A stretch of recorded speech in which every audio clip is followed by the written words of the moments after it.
ख्वाजा हैदर अली आतिश का शेर है। ये आरजू थी तुझे गुल के रूबरू करते, हम और बुलबुल बेताब गुफ्तगू करते। पयाम्बर नामुयस्सर हुआ तो खूब हुआ, पयाम्बर नामुयस्सर हुआ तो खूब हुआ, ज़बान गैर से क्या शरह आरजू करते। बिस्मिल्लाहिर्रहमानिर्रहीम। अस्सलाम वालेकुम वरहमतुल्लाहि वबरकातुहू। बच्चों खुश रहें और अपना ख्याल रखें। आपका हमारे चैनल फर्स्ट लर्निंग पर खैर मकदम है, इस्तकबाल है। आज का जो सबक है वो है हमारी कहावतें। हमारी ज़बान में जो कहावतें इस्तेमाल होती हैं उसके बारे में आज हम लोग पढ़ेंगे। तो ये किसकी लिखी हुई है? शानुल हक हक़ी की। तो पहले शानुल हक हक़ी की हालत ज़िंदगी पढ़ लेते हैं, उसके बाद हमारी कहावतें का खुलासा पढ़ेंगे। अगर आप पूरी सबक पढ़ना चाहते हैं तो हमारे चैनल के प्लेलिस्ट में जाएं और क्लास 10th का प्लेलिस्ट खोलें, उसमें आपको पूरी सबक मिल जाएगी, आप उससे पढ़ सकते हैं। आज इसमें मैं इसका खुलासा पढ़ाऊंगी और आपको मश्की सवाल जवाब, और आज मैं इस सबक का खुलासा पढ़ाऊंगी और मश्की सवाल जवाब, उसके बाद अमली सरगर्मियाँ भी पढ़ाऊंगी। तो आइए शुरू करती हूँ। शानुल हक हक़ी। इनकी पैदाइश 1917 ईस्वी में हुई और इनका इंतकाल 2005 में हुआ। 1917 में इनकी पैदाइश हुई और 2005 में इनका इंतकाल हुआ। शानुल हक हक़ी का ताल्लुक दिल्ली के एक कदीम और मुमताज़ घराने से था। शानुल हक हक़ी का ताल्लुक दिल्ली के कदीम यानी पुराने ज़माने, और मुमताज़ यानी बहुत आला घराने से थे, अलग घराने से थे। ऐसे घराने से थे जो कि है शुरू से अदब के लिए काम करता हुआ आया है, इसीलिए यहाँ कहा गया है कि एक कदीम और मुमताज़ घराने से थे।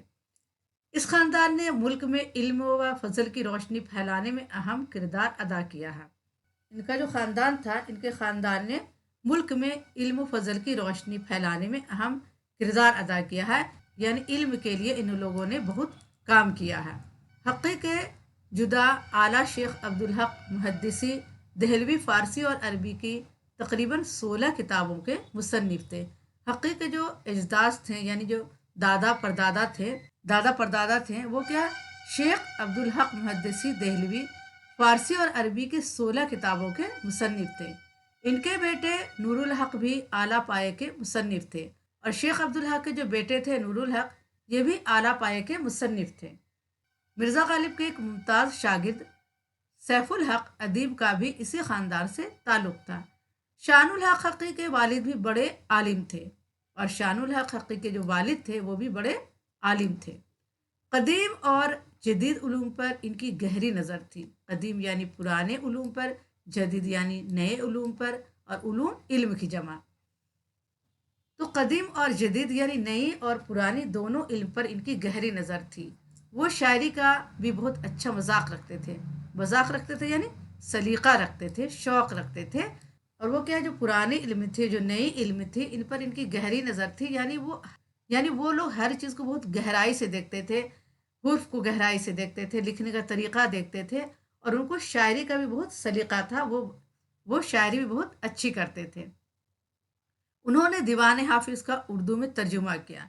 इसके अलावा इनकी 2 किताबें अफसाना पद्मनी और मुताला हाफिज़ को अपने ज़माने में बहुत शहरत और मकबूलियत मिली। उन्होंने दीवान हाफिज़ का उर्दू में तर्जुमा किया। अब आपको क्वेश्चन आ सकता है MCQ के क्वेश्चन में कि दीवान हाफिज़ का तर्जुमा किस ज़बान में हुआ, या दीवान हाफिज़ का तर्जुमा किसने किया? तो शानुल हक हक़ी ने किया, ठीक है। और किस ज़बान में हुआ? तो उर्दू ज़बान में हुआ। और इनकी जो किताबें हैं अफसाना पद्मनी और मुताला हाफिज़, उस ज़माने में क्या है, इनको बहुत शहरत मिली। तो आपको ये भी क्वेश्चन आ सकता है कि उनकी 2 किताबों के नाम लिखिए। तो अफसाना पद्मनी और मुताला हाफिज़ आप लिख सकते हैं। तो मैं जो भी बता रही हूँ या जो अंडरलाइन कर रही हूँ, आप उसको क्या है कॉपी में नोट कर लें, ताकि आपको एग्ज़ाम के वक्त में क्या है मुताला करने में और रिविज़न करने में आसानी हो। मैं जब भी पढ़ाती हूँ, आपको मैंने कई बार बताया है कि जब भी आप पढ़ने बैठें, एक कॉपी और कलम लेकर बैठें, जो चैप्टर पढ़ रहे हैं उस चैप्टर का नाम लिखें, और उसके नीचे इसकी ज़रूरी बातें को नोट कर ले, जो इम्पोर्टेंट बात मैं बता रही हूँ। इससे आपको ये फ़ायदा होगा कि आप एग्ज़ाम के टाइम में बस रिवीजन कर लेंगे, और रिवीजन करने में आपको बहुत आसानी होगी। तो उर्दू की एक अलग कॉपी रखिए, और जो भी चैप्टर पढ़ रहे हैं सीरियल वाइज चैप्टर पढ़िए और सीरियल वाइज उसका क्या है, सब कुछ जो ज़रूरी बातें हैं उसको नोट करते जाइए। इससे आपको पढ़ने बहुत आसानी होगी। और मैं जो तरीका बता रही हूँ, अगर आप इस तरीके से पढ़ेंगे तो आपके 95 प्लस ज़रूर आएंगे। आपको अलग अलग एमसीक्यू क्वेश्चन पढ़ने का कोई ज़रूरत नहीं है। अब जब भी कोई टॉपिक पढ़ें, जब भी कोई चैप्टर पढ़ें, सारे चैप्टर को अच्छी तरह पढ़ें, पूरी वीडियो को देखें, स्किप किए बगैर देखें और जो भी इम्पोर्टेंट बात है उसे नोट कर लें। आप देखिएगा आपके बहुत अच्छे नंबर आएंगे और आपको पढ़ने में दिल भी लगेगा, आपको पढ़ने में मज़ा आएगा। अगर आप मेरे तरीके से पढ़ते हैं तो आपको पढ़ने में मज़ा आएगा। अगर मेरा बताया हुआ आपको अच्छा लगे या कुछ भी फ़ायदा हो तो हमें कमेंट बॉक्स में ज़रूर लिखिए। फारसी और उर्दू पर इनकी गहरी नज़र थी। इन्हीं अदब के साथ साथ ज़बान से भी बहुत दिलचस्पी थी। वो अदब और ज़बान दोनों का बहुत सुथरा मजाक रखते थे। फारसी और उर्दू पर भी इनकी नज़र गहरी थी, क्योंकि पहले ज़माने में क्या, फारसी भी चलती थी, फारसी में शायरी लिखी जाती थी, फारसी में किताबें होती थी। और बहुत सारी किताबें ऐसी हैं फारसी की जो ज़ाया हो गई, जो अब नहीं पढ़ी जाती हैं। और बहुत सारी किताबों का क्या है, उर्दू में तर्जुमा हुआ है, तो इसलिए उस किताब को अब भी पढ़ी जाती है। तो उन्हें क्या है, उर्दू फारसी पर भी गहरी नज़र थी और अदब के साथ साथ ज़बान से भी उन्हें बड़ी दिलचस्पी थी। और अदब और ज़बान का बहुत सुथरा मजाक रखते थे, यानी वो बहुत सलीका रखते थे और बहुत शौक से पढ़ते थे। हक़ी साहब की इब्तदाई तालीम दिल्ली में हुई, आला तालीम अलीगढ़ मुस्लिम यूनिवर्सिटी में हुई। उन्होंने मुख्तलिफ असनाफ़ अदब में कारहाए नुमाया अंजाम दिए हैं। शायरी, अफसाना, ड्रामा, तनकीद, तहकीक, तर्जुमा निगारी और लुगत साजी इनकी दिलचस्पी के ख़ास मैदान हैं। हक़ की इब्तदाई तालीम कहाँ हुई, दिल्ली में हुई। और आला तालीम उन्होंने अलीगढ़ से हासिल की। और उन्हें क्या, मुख्तलिफ इसनाफ़ यानी सिन्फ की जमा, तो मुख्तलिफ इसनाफ़ अदब में यानी मुख्तलिफ सिन्फ में, मुख्तलिफ अदब में इनके कारहाए नुमाया अंजाम दिए, यानी आले पैमाने का उन्होंने काम किया है। शायरी है, अफसाना है, ड्रामा है, तनकीद, तहकीक, तर्जुमा निगारी और लुगत साजी में भी उन्होंने बहुत सारे काम किए हैं। उन्होंने बच्चों के लिए भी बहुत सी किताबें लिखी हैं। संस्कृत और अंग्रेज़ी से इनके बाज़ तर्जुमों को बहुत शहरत मिली। थिसारस यानी मुतरादिफ अल्फाज की लुगत, थिसारस मुतरादिफ अल्फाज की लुगत। मुतरादिफ किसे कहते हैं, मुतरादिफ अल्फाज से मुराद है वो अल्फाज जो लिखने में तो मुख्तलिफ हैं मगर इनके मायने एक होते हैं। ठीक है, लिखने में अलग अलग होते हैं लेकिन मायने एक होते हैं। और लुगात की तरतीब, तो इनकी जो मुतरादिफ अल्फाज की लुगत है उसका नाम क्या है, थिसारस नाम है। ठीक है। और लुगात की तरतीब व तदवीन के मैदान में हक़ी साहब का मर्तबा बहुत बुलंद है। इनकी तनक़ीदी मज़ामीन का मजमुआ नुक्ता-ए राज उर्दू शेर व अदब के कई नामालूम गोशों का अहाता करता है। हक़ी साहब उर्दू के मुमताज़ आलिमों और ज़बानदानों में शुमार किए जाते हैं। तो ये तो थे शानुल हक हक़ी की हालात ज़िंदगी। अब आइए पढ़ते हैं हमारी कहावतों का खुलासा। हमारी कहावतें किसने लिखी है, शानुल हक हक़ी ने लिखी है। और इनकी पैदाइश कब हुई, 1917 ईस्वी में हुई, 1917 में। और इनका इंतकाल कब हुआ, 2005 में। ठीक है, एक बार रिवीजन कराने से ये फ़ायदा होता है कि आपको याद हो जाए और आपके जहन में ये बात बैठ जाए। 2005 में इनका इंतकाल हुआ, 1917 में इनकी पैदाइश है। और हमारी कहावतें किसने लिखी है, शानुल हक हक़ी ने लिखी है। हमारी कहावतें किसने लिखी है, शानुल हक हक़ी ने। थोड़ा एक बार लिख के देख लेते हैं, शानुल हक और इसमें पड़ेगा तशदीद। ठीक है, ये तशदीद है, शानुल हक हक़ी।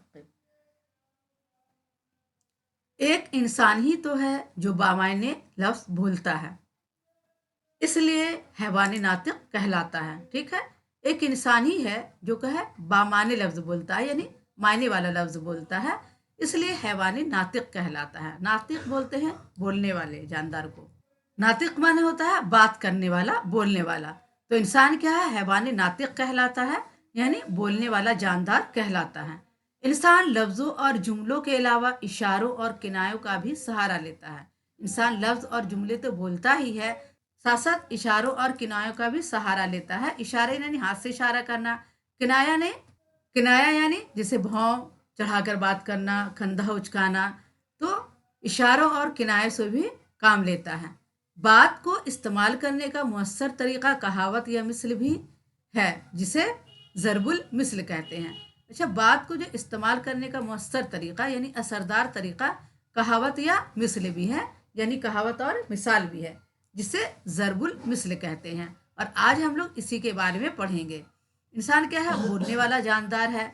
वो क्या लफ्ज़ों और जुमलों के साथ साथ इशारों और किनायों से भी काम लेता है। बात को मुअस्सर अंदाज में यानी असरदार अंदाज में बोलने का एक क्या तरीका है? कहावत भी है। तो कहावत या मिसल का क्या है? ज़रबुल मिसल कहते हैं। इन कहावतों में गुर की बातें, जिंदगी के तजुर्बात का निचोड़ और नाजुक या लतीफ़ बात भी। इन कहावतों में क्या होता है? गुर की बातें होती हैं, जिंदगी के तजुर्बात का निचोड़ होता है, और नाजुक या लतीफ़ बात भी हो सकती है। और नाजुक और लतीफ़ बात भी हो सकती है। उर्दू में बहुत से इमसला जो मिसाल की जमा में इस्तेमाल की जाती है। इमसला यानी मिसाल की जमा। जैसे आंखों पर पलकों का बोझ। जब कोई एहसान का शुक्रिया अदा करता है तो इसका दिल रखने के लिए कह देते हैं, आंखों पर भी कहीं पलकों का बोझ होता है। जैसे हमने किसी से काम करवाया, अब उसका एहसान जता रहे हैं, तो क्या बोला जाता है, क्या मिसाल दिया जाता है कि आंखों पर भी कहीं पलकों का बोझ होता है। तो ये तो बोझ होता ही नहीं है, क्योंकि आंख क्या है? पलक क्या है? आंखों की हिफाजत करती है। तो इसलिए यहाँ पर कहा जा रहा है कि आंखों पर भी कहीं पलकों का बोझ होता है। तो ये क्या है? मिसाल है। आप काज महाकाज यानी अपना काम अपने आप ही करना चाहिए। इस तरह आग पानी का मेल, दो मुख्तलिफ मिजाज के इंसान या चीज़ें यकजा नहीं रह पाती। आप काज महाकाज का मतलब क्या होता है? अपना काम खुद करो। और एक मिसाल ये भी है कि आग पानी का मेल, यानी आग पानी का मेल कभी हुआ है?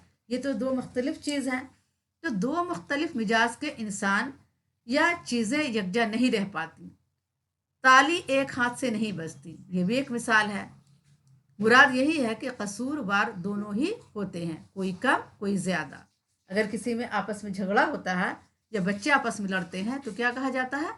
ताली एक हाथ से नहीं बजती, यानी दोनों कसूरवार है, कोई कम होता है कोई ज़्यादा होता है।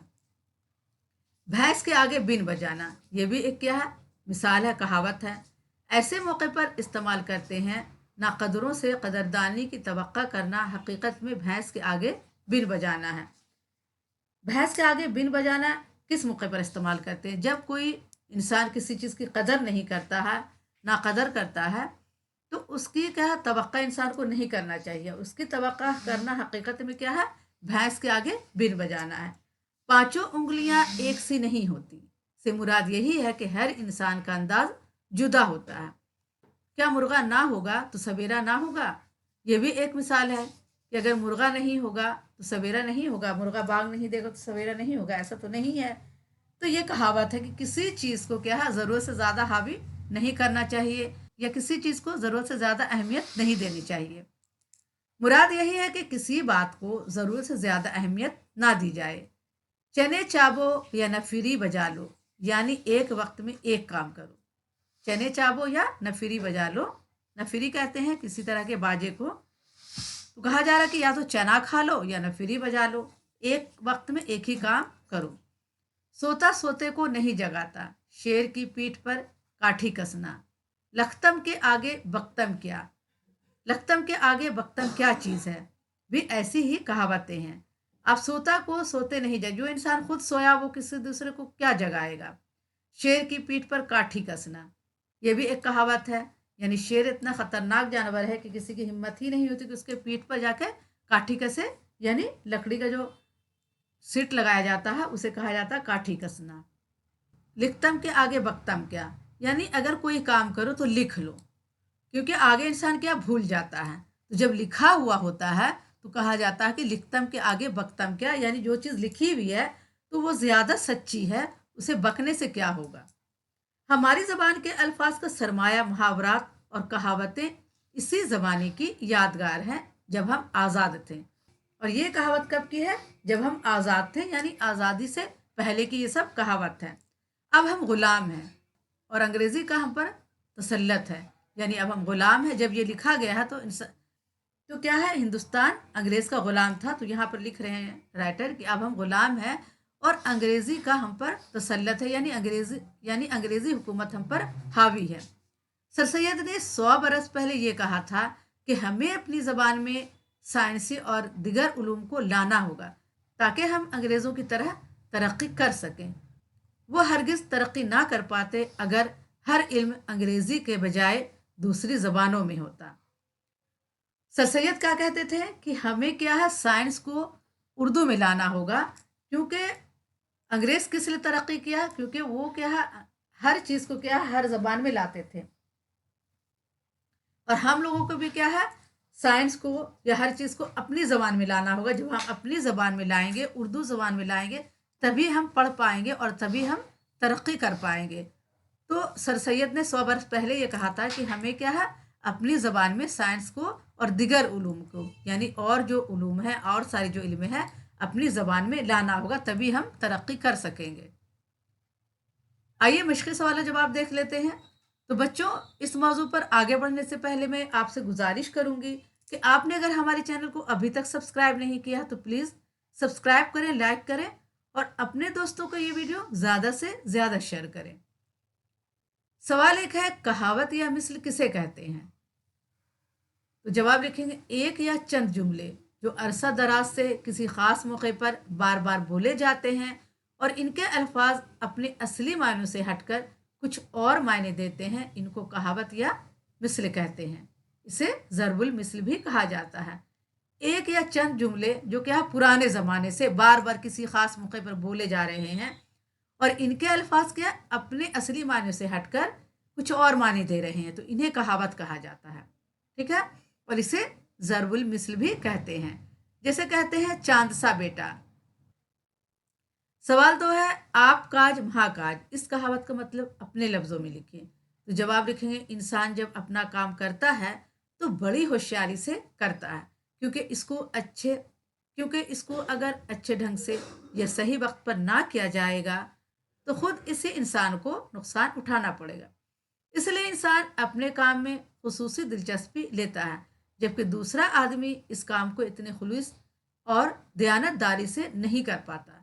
इसलिए आप काज को महाकाज यानी बड़ा काम बताया गया है। आप काज यानी आपका जो काज है वो महाकाज है, यानी बहुत बड़ा काम है। आप अपना काम खुद से करें, क्योंकि जब आप अपना काम करेंगे तो अपने हिसाब से करेंगे और उससे अच्छे से अच्छा करने की कोशिश करेंगे। और अगर आप अपना काम किसी दूसरे को दे देते हैं तो वो आपका काम दिल लगाकर नहीं करेगा और जिसकी वजह से आपको क्या नुकसान उठाना पड़ेगा। तो जो इंसान अपना काम करता है वो बहुत खुलूस और दयानतदारी से करता है, मेहनत और लगन से करता है। दूसरा आदमी आपका काम इतने मेहनत से नहीं करेगा। इसलिए कहा जाता है, आप काज को महाकाज, यानी आपका अपना काम बहुत बड़ा काम है। जबान किस तरह फलती फूलती और फैलती है? ठीक है, जबान किस तरह फलती है, फूलती है और फैलती है, यानी बड़ी होती है। तो जवाब लिखेंगे, जब जबान जिंदगी में हर तरफ सब कामों के लिए इस्तेमाल हो तो खूब फलती फूलती है। जब जबान क्या है, जिंदगी में हर तरफ हर कामों के लिए इस्तेमाल होती है। हम लोग क्या है, हर काम के लिए उर्दू ज़बान को इस्तेमाल करते हैं। हम लोगों को उर्दू बोलने की इतनी आदत पड़ गई है कि हम लोग कोई दूसरी ज़बान इस्तेमाल कर ही नहीं पाते। तो इस तरह से ज़बान जब इस्तेमाल होती है तो क्या होता है, वो खूब फलती और फूलती है। कहावतें और मुहावरात किस ज़माने की यादगार है? तो जवाब लिखें, कहावतें और मुहावरात इस ज़माने की यादगार हैं जबकि हमारी ज़बान आज़ाद थी और इसके पर बंधे हुए नहीं थे। जैसे कि अब हमने अपने ऊपर अंग्रेज़ी ज़बान को मुसल्लत कर लिया है। जब हम आज़ाद थे तो बड़े आज़ादाना अंदाज में कहावत बोलते थे, मिसाल बोलते थे, और ये क्या है, हमारे आज़ादी के ज़माने की यादगार है जब हम पर क्या है, अंग्रेज़ी ज़बान मुसल्लत नहीं थी। तो हम बड़े खुले दिल से अपनी ज़बान का इस्तेमाल करते थे, अपनी कहावत का इस्तेमाल करते थे, अपने मुहावरे का इस्तेमाल करते थे। और अंग्रेज़ी ज़बान क्या है, हम पर मुसल्लत हो गई, यानी हम जब उर्दू बोलते हैं तो उसमें कुछ कुछ अंग्रेज़ी ज़बान के लफ्ज़ भी आ जाते हैं। सवाल 5 है, पांचों उंगलियां एक सी नहीं होती, इस कहावत का मतलब लिखिए। तो जवाब लिखेंगे हर आदमी की तबीयत, मजाक, मिजाज और सलाहियत दूसरे से मुख्तलिफ होती है। हर इंसान की जो तबीयत है, मजाक यानी शौक, सलीका, मिजाज यानी उसका जो मिजाज है, नरम है, गरम है, खुश मिजाज है या बदमिजाज है, और सलाहियत ये जो इंसान के अंदर खूबी होती है, सब इंसान के अंदर क्या अलग अलग होती है, सबकी तबीयत अलग अलग होती है। वैसे भी कोई इंसान अच्छा होता है, कोई बुरा, कोई नेक होता है, कोई बद। ऐसी कहावत है कि पांचों उंगलियां एक सी नहीं होती। तो हर इंसान क्या है, अलग अलग होता है, कोई नेक होता है, कोई बद होता है। किसी किसी को बात करने का सलीका आता है, किसी को बात करने का सलीका नहीं आता। तो हर इंसान की तबीयत अलग होती है, मिजाज अलग होता है, शौक अलग होता है। तो इसीलिए कहा जाता है कि पांचों उंगलियां एक सी नहीं होती। अगर एक घर में पांच भाई बहन है तो सबके मिजाज, सबके सोचने का तरीका, उठने बैठने रहने सहने का तरीका अलग अलग होता है। इसीलिए कहा जाता है कि पांचों उंगलियां एक सी नहीं होती। आइए अमली सरगर्मियां में देख लेते हैं। सवाल एक है, भैंस के आगे बिन बजाना। इस कहावत के मुताबिक अपनी जिंदगी का कोई वाकया लिखिए। तो बच्चों, इस मौजू पर आगे बढ़ने से पहले मैं आपसे एक बार फिर गुजारिश करूंगी कि आपने अगर हमारे चैनल को अभी तक सब्सक्राइब नहीं किया तो प्लीज़ सब्सक्राइब करें, लाइक करें और अपने दोस्तों को ये वीडियो ज़्यादा से ज़्यादा शेयर करें। और हमारे चैनल का ज्वाइन बटन ज़रूर लें, जो कि सिर्फ 89 रुपीज़ का है। क्योंकि मैं ये वीडियो बहुत मेहनत से बनाती हूँ, 3 से 4 घंटे वीडियो बनाने में लग जाते हैं। तो प्लीज़ हमें सपोर्ट करें और हमारे चैनल का ज्वाइन बटन लें। तो आपको बताना कि भैंस के आगे बीन बजाना, ये जो कहावत है, आपकी ज़िंदगी में कोई ऐसा वाक़या गुजरा है तो आप लिखिए। तो जवाब लिखेंगे, यकीन जानिए हमने कभी किसी को भैंस के आगे बीन बजाते नहीं देखा।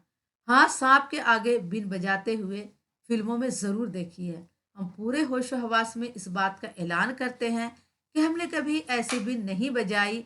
हाँ, एक बार ऐसा ज़रूर हुआ कि हमारे सामने किसी ने ऐसी ही बीन बजा डाली और हम कहावत की रोशनी में खुद को भैंस समझकर शर्माने लगे। हुआ ये कि हमारे वालिद मोहतरम के एक वाकिफ़ थे, जिन्हें हम हमेशा रंग बिरंगे कुर्तों में देखा करते थे। एक दिन मंडी हाउस में उन्होंने हमें धर दबोचा और कहने लगे, बरखुरदार, हमारा प्रोग्राम ज़रूर देख कर जाना। हम अभी माजरत के अल्फाज ढूंढ ही रहे थे कि उन्होंने गोया हमारी नीयत भांपी और तकरीबन धकेलते हुए श्री राम सेंटर के निचले हिस्से में ले गए। खुद तो स्टेज पर जा चढ़े और हमें अगली निशस्त पर धकेल दिया। अभी हम इस झटके से संभले भी ना पाए थे कि उन्होंने अपना कोई पक्का राग छेड़ दिया। लगे तानों पर बातें खींचने। हमारे अड़ोस पड़ोस के लोग खूब वाह वाह कर रहे थे और हम दिल ही दिल में मातम कर रहे थे। अड़ोस पड़ोस के लोग वाह वाह इसलिए कर रहे थे क्योंकि उन्हें इस बात से दिलचस्पी थी। वो खुशी खुशी उनका राग सुन रहे थे। लेकिन हम जो गए थे, जो लड़का गया था जो लिख रहा है, वो क्या कह रहा है कि हम जो गए थे, मुझे ये सब बातें पसंद नहीं थी। इसलिए मैं क्या है, दिल ही दिल में मातम कर रहा था और इसी कहावत की गर्दान कर रहे थे। यकीन जानिए कहावत का मफहूम इसी दिन समझ में आया और आइंदा से हमने मंडी हाउस की तरफ मुंह करके सोना भी गवारा ना किया। यानी मंडी हाउस की तरफ जाना तो दूर की बात है, मुंह करके सोना भी गवारा ना किया। यकीन जानिए अब भी वो वाकया याद आ जाता है, दिल 400 मील फी घंटा की रफ्तार से धड़कने लगता है। यानी उस बार इतना बुरा फंसे थे कि दोबारा फंसने की हिम्मत नहीं है। और अगर ये वाकया अब भी याद आ जाता है तो दिल क्या है, 400 मील फी घंटा की रफ्तार से धड़कने लगता है। तो ये तो इनके लिखने का अंदाज था। आप भी बड़े खुश असलूबी अंदाज से अपनी कोई भी कहानी को, कोई भी वाक्य को लिख सकते हैं। अगर इस तरह के वाक्य आपके पास है तो आप इसी तरह से खूबसूरत अल्फाज को ढूंढ कर लिखिए और अच्छे अंदाज में लिखिए, ताकि पढ़ने वाले को क्या है, अच्छा लगे और पढ़ने वाला आपको वो अच्छे से नंबर दे। तो बच्चों, आज के लिए इतना ही काफ़ी है। इंशाल्लाह अगली वीडियो में फिर मुलाकात करूंगी। आपसे एक बार फिर गुजारिश है कि आपने अगर हमारे चैनल को अभी तक सब्सक्राइब नहीं किया है तो प्लीज़ सब्सक्राइब करें, लाइक करें और इस वीडियो को ज़्यादा से ज़्यादा शेयर करें। अल्लाह हाफ़िज़।